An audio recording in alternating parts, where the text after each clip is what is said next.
नमस्कार मित्रांनो, सुख म्हणजे नक्की काय असतं, सिरियलमध्ये काय घडले आपण ते बघणार आहोत। शालिनी पाहुणीला बोलते की तुला खूपच पुळका आला आहे त्यांचा, तर लयच बराबर होते तू। सिलेंडरच्या स्फोटनी सगळ्यांना उडून देणार होतीस ना तू। चूक झाली आहे माझ्याकडून, मला खूप पश्चाताप होतो त्या गोष्टीचा। हे पगार माझा, पगार द्या मला। त्याच वेळेस काही गुंड तिथे येतात, पाहुणी त्यांना बघते आणि हा आहे तुझा पगार असं शालिनी बोलते। मी राजमाला खल्लास करणार आहे आणि नित्या घरातच आहेत ना, मग तुम्ही हे कसं काय करणार असं ती शालिनीला विचारते। माझ्याकडे जी मिठाई होती त्याच्यामध्ये गुंगीचं काय होतं का? हुशार आहेस, तुला लवकरच कळालं असं शालिनी बोलते। या सर्वांमध्ये पुढं मला का केलं असं पाहुणे विचारते। चांगलं वागून त्यांचा सगळ्यांचा विश्वास मिळवणार होते, तुम्ही मला याच्यामध्ये का अडकवलं असं बोलल्यानंतर शालिनी लगेच कानामागं मारते।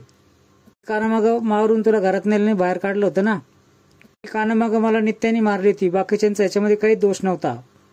याचा सर्वांना धडा शिकवत आहे ना, पण मिठाई तर मी वाटली ना असं पाहुणी बोलते। बोलल्यानंतर शालिनी लगेच तिच्या पायावर लात मारते आणि तिला खाली पाडते। माझ्या पायापाशी लोळत होती, मी सांगेल ते काम करल असं मला म्हणत होती तू, असं शालिनी बोलते। पाहुणी स्वतःशीच बोलते की मालकीनबाई जे म्हणून ते तुला करावंच लागल पाहुणी। मला चक्कर येऊ लागते, तातारा चक्कर येऊ लागते आणि दोघंही बेशुद्ध पडतात। मला देखील चक्कर येऊन ती खाली पडते। त्याच्यानंतर लवली आणि संत्याला देखील गाडीवर चालताना चक्कर येते आणि ते दोघेही गाडीवरून खाली पडतात। आदिराज देखील चक्कर येऊन खाली पडतात आणि बेशुद्ध होतात। तेवढ्यात सावरी आणि राजमा तेथे येतात। हे सर्व काय झालं आहे असं एकमेकीला ते सांगत असतात। त्याचे दोघींनाही चक्कर येतात आणि दोघेही खाली पडतात। त्याचे गुंड आणि सोमा तिथे येतो आणि ते राजमाला उचलून घेऊन जातात। वेळेने सगळ्यांना शुद्ध येते। त्याचे सावरी बोलते की राजमा गायब आहे, राजमा किडनॅप झाली असं सर्वांना कळतं। शालिनीने राजमाला बांधून ठेवलेलं असतं। ती मामाच्या गावाला जाऊयात असं गाणं म्हणत असते। सर्व गुंड हे ऐकत असतात। हे जे 25 वर्ष बोनस मिळालेत ना, हे तुझ्या मामीमुळेच मिळाले आहे। आता तुला मामाच्या गावाला जायचं आहे, देखील काढलं आहे तुझं, आता गुपचूप मामाच्या गावाला जायचं आहे। शालिनी त्याच्यानंतर मोठमोठ्याने हसू लागते। त्यानंतर सोमा आणि शालिनी रेस्ट हाऊसवर येतात। नित्याला मी आता खूप मोठं दुःख देणार आहे, जे मी मागच्या वेळेत देऊ शकलो नाही ते आज मी देणार आहे। सोमा सांगत असतो की आम्ही ज्यावेळेस तिला आणायला गेलो ते सर्वजण बेशुद्ध पडले होते, मात्र या सर्वांचं क्रेडिट माझ्या पाहुणीला जातं असं ती पाहुणीला सांगते। आई तात्यांसमोर मी आता तोंड दाखवायचं देखील जागा तुम्ही सोडली नाही असं पाहुणी बोलते। तुला अडकवणार नाही, तू याची काळजी करू नकोस असं ती शालिनी तिला समजावून सांगते। खूप चिडलेली असते, याच्यावर कोणीच विश्वास ठेवणार नाही, कारण मी स्वतःच्या हाताने सर्वांना मिठाई खाऊ घातली आहे। राग येऊनही मी काहीच करू शकत नाही याची मला खंत वाटत आहे अशी पाहुणी बोलते।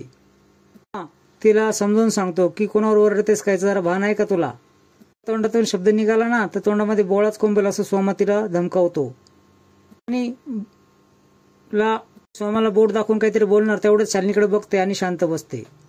सर्वजण राजमाला शोधत असतात, पण ती कुठंच मिळत नाही। नक्कीच कोणतरी मुद्दाम केला आहे असं आदिराज बोलल्यानंतर सावरी मध्येच बोलते की तुला कोणी केलं हे कळत नाही का? त्या पाहुणीने सगळ्यांना मिठाई खाऊ घातली, त्याच्यानंतर सर्व हे झालं असं ती सांगते। पाहुणीवर खूप चिडून बोलते, हे सर्व काय केलंस, काय पान फेडलंस असं बोलते। विमलला खूप राग आलेला असतो, ती रागातच निघून जायला लागते। त्याच्यावेळेस आदिराज तिला थांबवतो, बोलते तिच्या जागेवर राजमाईत आली ना, म्हणूनच ती तिच्यावर सूड काढत असेल। का केलं आणि कुणी केलं याच्यापेक्षा तिला शोधणं महत्वाचं आहे, तिचा जीव वाचवणं महत्वाचं आहे असं नित्या बोलते। आदिराज बाहेर येतात। आदिराज रेस्ट हाऊसवर येतो आणि पाहुणीला आवाज देतो, पाहुणे बाहेर ये असं बोलतो। मध्ये काय टाकलं होतं असं तो आदिराज विचारतो। तेवढ्यात शालिनी झोपेतून बाहेर येते आणि विचारते की एवढ्या रात्री तुम्ही इथं कशाला आलात? पाहुणीला बोलतो की ह्या पाहुणीने गुंगीचं औषध टाकलं आहे आणि राजमाला पळून नेला आहे।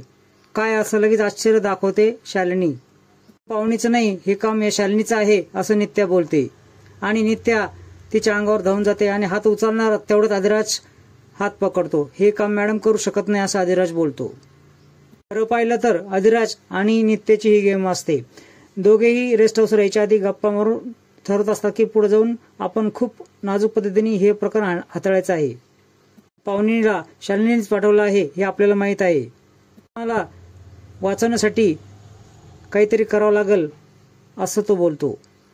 त्या आदिराजला म्हणत असते, एकदा जर शालिनी रेस्ट हाऊसवर असेल तर आपण राजमाला वाचू शकतो. तिथून सटकली तर नक्कीच राजमाचा जीव धोक्यात जाऊ शकतो.